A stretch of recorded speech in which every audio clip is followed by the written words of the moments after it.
όλη την Ελλάδα.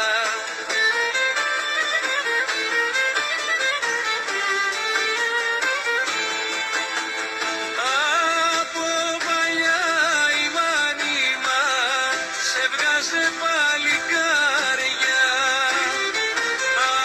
από του 21 εποχή έως και το 40.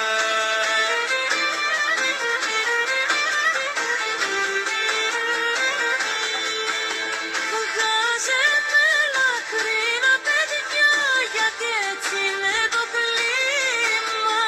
Μα όλα έφυγαν μακριά και πήγαν στην Αθήνα.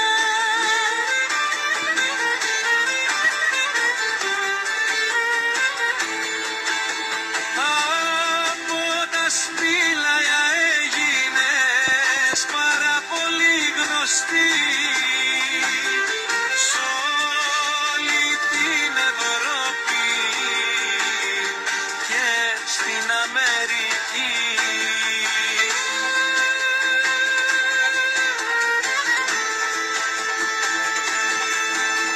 Το καλοκαίρι σπέβδουνε κοντά σου για να έρθουνε, χωρίς να ξέρουμε κι αυτοί